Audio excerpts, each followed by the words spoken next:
Hey guys. So the video you're seeing behind me is actually from the Sam Houston National Forest. This is actually from Exploring the Unknown with Matt and Amanda. That's Amanda down in the right corner. I'm kind of off screen right now. Whoa. Oh, okay. I'm sorry. That's my friend David behind the tree there, doing a tree knock and seeing if we could get any kind of response. And we actually did. And you guys will see that in the show when it finally comes out, if it ever comes out.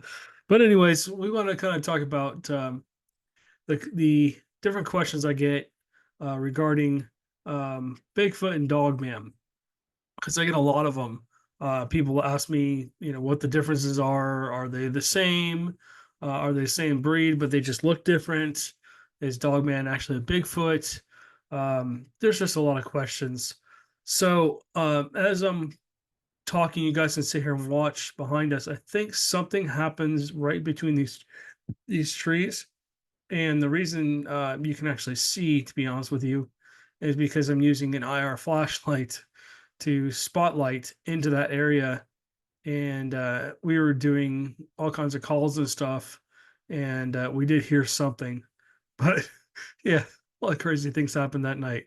David went to go hit a tree, and the baseball bat I had just went, it just exploded into multiple pieces. We were laughing so hard, it wasn't even funny. But anyways, and then afterwards, I have some information I want to share with you guys regarding some upcoming events and stuff that we're doing. So, like I said before, are Dogman and Bigfoot the same species? I don't really think that they are. I think that they're a separate species that have been around for a while. If you look at hieroglyphs, my friend is a dogman researcher, and it was really interesting to hear him talk about this. His name's Kenny. If you haven't been over his podcast, I'll have to put a link down below to his podcast. I was just on his podcast this weekend, talking about it, but talking about Bigfoot and Dogman and stuff like that. So, but basically, I think maybe Dogman could be um, have been around for as long as Bigfoot. I think they both have been around for a very long time, and I don't know where the species came from. I think part of me thinks that maybe they are some kind of humanoid entity, some species of human that maybe didn't fully evolve from ape to human. There actually was just another species found recently that my friend David was talking about that was very interesting to me. And he was talking about the fact that these things could start fires and other stuff. Hold on one second. Let me see if I can uh, find what in the text message where he was asking me about that. Hold on a second. Just bear with me. Anyways, I should have done this beforehand. Okay. Let me see if I can find it. Oh, here we go. The Billy Ape. If you guys are welcome to look that up and check that out for yourself. But supposedly they're more like a Bigfoot, and I don't think they're in the United States. I think they're in South America, believe it or not. But they stand between 6 and 8 feet tall. The male does, the dominant male. They sleep on the ground. The dominant males, two or three of them, sleep on the ground. They hunt lions. Maybe they're in Africa, but they hunt lions. And essentially, I think there might be in the Congo or something. I have to go back and do my research on that. We'll talk about those guys maybe on the next podcast or something. But anyways, this is why you never walk in front of the camera because you blind the camera. Anyways, so what you're seeing, the reason it looks white behind me and spotlighted is IR. Even though it's green, it shows up as red. If you look at it with your own eyes, it will show up as greenish gray on the camera. So if you've never seen infrared before, this is in the pitch black, the video behind me. And essentially, like I said, we're in the big thicket down in the Sam Houston National Forest, shooting for Exploring the Unknown with Matt and Amanda, which will be a YouTube and Rumble channel thing that Amanda and I are going to be doing. We're doing our own production. And so, if you guys are interested in that, we did everything from Bigfoot to UFO to ghosts, Dogman, cryptids, anything paranormal nature, kind of like our podcast. So, anyways, getting back to these things, they can start fires. They can kill. Well, they can kill humans too, but they can also do all kinds of crazy things. They can start fires. They make nests. They do all kinds of things, and they stand between 6 and 8 feet tall. They make the screams that the possible Bigfoots do.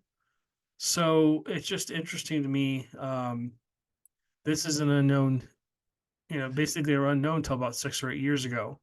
And so these things are walking around upright like humans, but they're covered in fur. They look more like a gorilla, a giant gorilla, and stuff like that. So does that give credibility to Bigfoots being something that could possibly be real? And I think so. I mean, I think they're just an unknown um, kind of ape or human ape species or something. They could even be Gigantopithecus. But I don't know what Dogman. I don't know where Dogman would come from. Maybe humans again evolved in a different way. Um, maybe I don't know. Maybe the DNA took us more like a wolf type species. If you look around, there's a lot of Dogman reports all around the world, actually. And Bigfoot is the same thing. There's Bigfoot like creatures that are known all over the world. So, uh, to kind of wrap up that answer, um, I don't think they're the same species, but you never know. I mean, right now there's so much missing information that we just haven't been able to put all the pieces together and come forward and show you guys that, hey, here's DNA, here's a hair sample, here's a skin sample, here's a tooth, here's a saliva sample, here's a body, here's a this, that, and the other thing, that would make it concrete, that we would actually need to have to fully present this as being not only a real entity, but also being whatever species is going to be. There's just so much more research that needs to happen. I know there's a lot of enthusiasts like me that are out there doing the research and trying to document these things, but we need more and stuff like that. And also, we kind of need Big Brother to kind of step out of the way, but that'll probably never happen. Anyways, are Dogman more dangerous than Bigfoots? Um, I've heard Bigfoots can be really, really aggressive as well. If you look at gorilla behavior, sometimes they can be extremely. Um, we must have just seen something. We're changing the camera angles to look for it. I think we heard. I think we heard at this point in the video. I think we heard something that caught our attention, and we're looking around to see what it was. See if we catch any eye shine. But you'll see more. You'll see more of this in the show. This was really interesting. We had a lot of interesting, like we had some knocks, and then we had some like sounds. I'll say, not howls or screams, but just sounds that were interesting. And then we thought we saw something come down close. And then if you watch the video all the way through, you'll see David go chase after it for us and stuff like that. But anyways, I do think that both of them can be dangerous. I think that they both can be aggressive towards humans. I don't want to talk about anybody else's experiences, but I have talked to witnesses that have had very close encounters. I've had a really close encounter with Bigfoot. I mean, I've been like a foot or two away from one, and I've had lots of encounters with Bigfoots. Never have I ever been threatened, my life threatened. Um, and I've had, like I said, I've had extremely close encounters. Now I've been chased out of locations. Black Star Cane, the last time I ever saw one, was a very, very close encounter, and it chased me out. Basically, well, I want to say, I didn't want to say it or the he or they, but the Bigfoots chased me out that night, and then after that, things were not as comfortable as they were before. I was never comfortable, fully comfortable, being up there alone, and it took me several months to go back up there. But a friend of mine actually had an encounter, and one of these days we'll have to have him on here to talk about his encounter. I don't want to give out any information for him, but um, he had a very close encounter where it basically chased the dog man chased him out of an area and stuff like that. Um, yeah, some people say, are Bigfoots guarding a location? Are they guarding something? I think more or less, in my situation at least, they might have been um, essentially just hunting, and they didn't want me in their area, so they essentially pushed me out. Maybe I interrupted a hunt or something. I'm pretty sure it was because I left a trail cam down in the area and I caught them on camera multiple days. And if you want to see that, I've put up those videos of those before. Um, but essentially, yeah, I think I upset them. Let's put it that way. And so they weren't very happy that I was there because before I had lots of encounters, daytime, nighttime. I would see them. They'd walk out into the clearing, show themselves. It was no big deal. But after that, it was more. They would stay behind a tree, but you could feel their presence, and you could feel that they were angry with me. So it just never really. I never really got back to the point where I was comfortable with them after that. Anyways, so you have the missing 411 cases and stuff like that, and people credit Bigfoots and Dogman to taking kids and taking hikers and all that stuff. I'm not so sure that's um, Bigfoots and Dogman that are doing that. There might be other things going on as well that are happening with those people that go missing. Now, I'm not going to say that it hasn't happened before, where a Bigfoot or a Dogman hasn't injured or killed a human or taken them or whatever. There's reports of Dogman taking people and back to their lairs and basically eating them and stuff like that. People finding the bodies and stuff. But again, you can listen to Kenny's podcast for more information about that. He does a lot of talking about that stuff. So, and there's a lot of reports of different things here in Texas too, of a couple of people being attacked by Dogman. So I think they can honestly be equally aggressive. I think they can honestly both be equally as dangerous. But I don't think that either one of them is more dangerous than the other. Um, and there's stories of people being guarded by Bigfoots against Dogman too. So, if that's something you guys are interested in, comment down below. What are your thoughts on Bigfoot versus Dogman?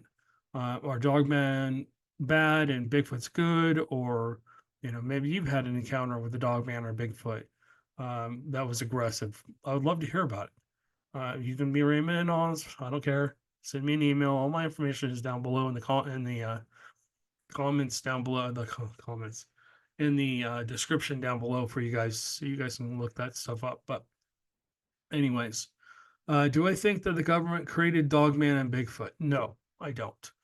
Again, I think that they're some kind of entities that have been around for a long time, maybe even longer than man, modern day man.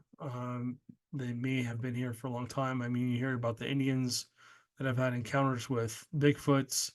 And then if you go back to the ancient Egyptians with their hieroglyphs, they have um, different pictures of dogman-like creatures with all the costumes and stuff on. So who knows where the origins of Dogman came from? It's something that we need to explore further. And again, if you have information on that or you would like to comment on about that, please do comment down below. Tell us what your thoughts are. So, anyways, do I think the government okay, how long have I been researching Bigfoot? I started, God, 2011, 2010, something like that. I had Bigfoot experiences before that when I was doing ghost hunting at Black Star Canyon, but I had never really searched for them. I didn't even believe in Bigfoot, to be honest with you. I just thought they were some kind of story parents told to get their kids in before dark. But I'm pretty sure I know they're real now. I'm a knower. But as I always say, because we have people that are on all sides of the fence on this, um, listening and watching, you have to make up your own mind. You have to choose. This channel is not about telling you whether to believe or not believe. This channel is basically about letting you decide. We present whatever, and you can make up your own mind. We say you have to have your own encounter with a Bigfoot or whatever it is before you believe. And even if you're a believer, you should still try and go out and have your own experience, where you can say it couldn't be anything else but. Okay, so do Dogman and Bigfoot occupy the same areas? I believe that they do. Uh, Pardon me, I've got to fix my hearing aid. It's squeaking and squalling and all that stuff, and the mic might pick that up, so I don't want you guys to have to hear that. Anyways, so I believe that they do. I mean, when we've been out Bigfoot researching and we've played coyote calls, we've got coyote calls back. But what if that's not a coyote? What if that's a dogman responding? What if coyote dogmans also make the same calls as coyotes? What if they and Bigfoots are out? Maybe they hunt together. Maybe they hunt in the same areas, and they're listening for those tree knocks, and they're listening for the screams, and maybe they move into that area to maybe steal a Bigfoot's deer or whatever they might be hunting. Um, a lot of people say that they've had experiences with Bigfoot, and then they also see Dogman in the same areas. So it's definitely possible for them to occupy the same areas. If they are eating the same kind of food sources, they're needing the same kind of cover, the forest and stuff like that. And who knows what else they're doing. But again, that's just something that we're researching and trying to find out more about. So again, it's part of the research. It's part of getting out into the field and doing the research so you can start to answer these questions. Like again, I mean, have you seen a Bigfoot and a Dogman in the same area? Comment down below. Let us know your thoughts. And then last but not least, do Bigfoots and Dogman can't talk. Do Bigfoots and Dogman migrate? I do believe they do. I would imagine they probably follow the deer, at least in here in Texas. And I've seen different shows. I'm not going to name what shows they are because I don't want to get a copyright issue. But or they're chasing the Bigfoots through different states and stuff like that. Um, Now I believe that there are some that are home bodies where they don't move. I believe that Bigfoots have some of them have like a home base, and maybe the males migrate. Maybe they go looking for food and bring it back. I've always thought that the juveniles, when they get big enough to, um, when they get manly enough, big enough, and manly enough to challenge the dominant male, they are sent away to another group.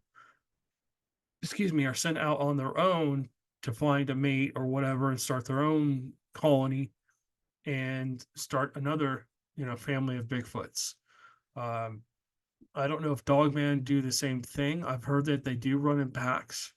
I believe Bigfoots also run in packs because I've seen multiples in one area before, and I've heard from multiple witnesses they've seen the same thing. A lot of the time, like if you're up on an elevation and you're able to see them down below, you'll see them sitting in circles and kind of like they're having a conversation, a family conversation. Maybe they're planning their hunt or whatever they're doing in whatever language they speak. Oh, did you see the eye shine back here? There's eye shine right by that tree. Anyways, so yeah, I mean, I do believe that they must migrate some. I also believe that there are pupping grounds and where there's basically the moms stay with the babies till they're a certain age, and then they probably go out with the males and they go probably migrate and hunt. But I do think they have places that they come back to. I think they continually are in the same spot or close to the same spot. Deer don't always migrate very far. So, I mean, they're not moving from state to state to state sometimes. Deer will tend to be in the same area. I mean, we investigated Joe's camp for almost 4 years, and we would go up there from January to December every year. We'd go up at least once a month if we could. If we try to get up there more, because he literally had Bigfoots literally right on his property. They would come through his property and stuff like that. I'm not going to go into Joe's camp too much because I've talked about it a lot in the past. But I mean, he literally had all shapes and sizes of Bigfoots. We saw a tan one, we saw a brown one, we saw a black one, we saw a blonde one. We didn't see a gray one, but I think as they get older, they kind of lose their pigment. They also may lose their fur on their heads like we do, like Mr. Bald here. But yeah, because we've seen one, the one that we caught on trail cam with a real coned head that looked like Krusty the Clown with a long hair on the side. The top of the head was bald.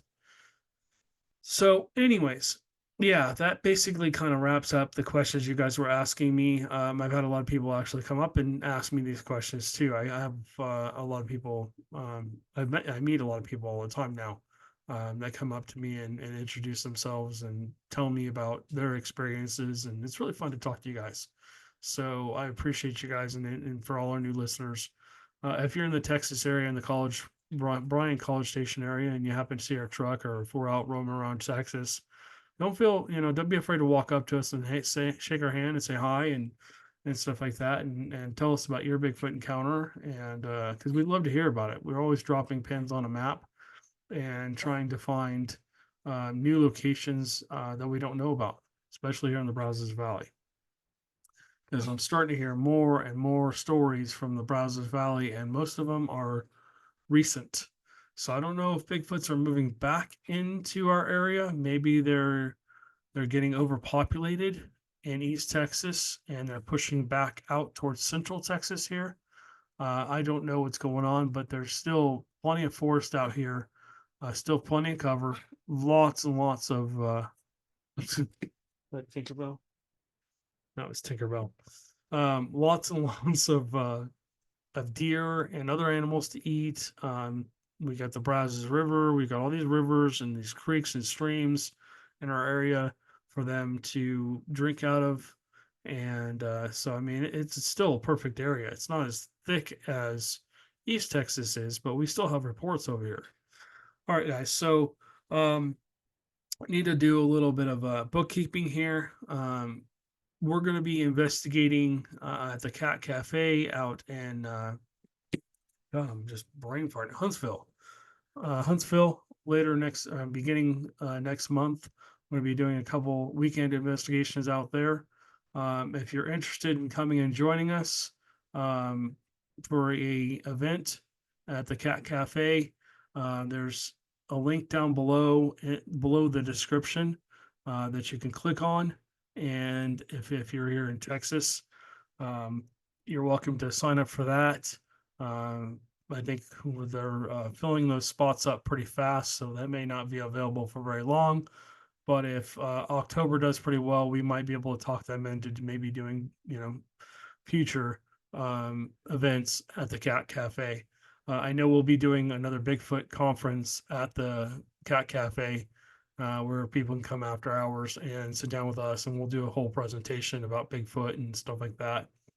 And you guys can ask your questions and stuff like that, and then go from there. So um, we'll also be wrapping up our investigation at the antique store in Navasota.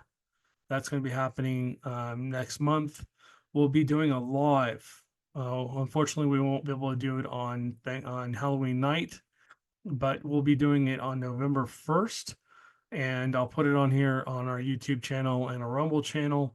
I'm going to try and set this up, but we'll be live on November 1st at around 10 p.m. Central Time, Texas time, for a Halloween special. We'll probably be doing 2 or 3 hours. We'll be walking around. I don't know if I'm going to be on YouTube or Amanda's going to be on YouTube, and one of us will be on YouTube, one of us will be on Rumble. So you'll actually be getting two different kind of people talking about different things. I don't know if we're going to separate out. Maybe she's going to be in one area and I'm going to be in another. But we're going to basically do an investigation. The last time we were there, about 2 weeks ago, we had quite an experience there. If you don't know about the antique store, I kind of talked about it. What was it, last week? So yeah, just an awesome place. You get lots of attachments and stuff like that, and then also you have the um, it's the tuberculosis, no, not the yellow fever. They had bodies. They basically made a makeshift morgue in one of the in the back of the building back in the late 1800s, early 1900s for people who died with basically the yellow fever. And we communicated with some of them, some of the entities that died from the yellow fever that were basically um, at the back of the building there. So anyway, sorry about that. I kind of lost my train of thought. Dogs kind of distracted me. But yeah, it was a cool investigation. We're gonna be wrapping it up, I think, next weekend, and then we'll have the live from there on the first, and that'll be it. So, anyways, guys, thank you guys for listening to me ramble on forever. And from here on out, I think what I'm going to try and do is do 2 or 3 podcasts a week, but they're going to be shorter. I'm going to try and keep them to 10 to 15 minutes. I don't know how long this one is. We're almost at half an hour now. So, and then we'll just talk about specific things. I'm probably going to do a whole thing with Raggedy Andy on the next podcast. We're also going to have more guests come back on. I know Laura is going to come back on and continue her series on UFOs and talking about her experiences with being abducted. And then we're going to have an author on who's going to be talking about um, oh my gosh, I'm brain farting terribly today. Sorry about that. He's going to be talking about different paranormal activity as well, and we'll go from there. So, anyways, a couple cool guests coming on, and then we're going to wrap up our investigation at the Circle P and do a live from there, so you guys can watch us. And then don't forget to check out the link down below if you're here in Texas for the Cat Cafe event. And we'll talk to you guys on the next one.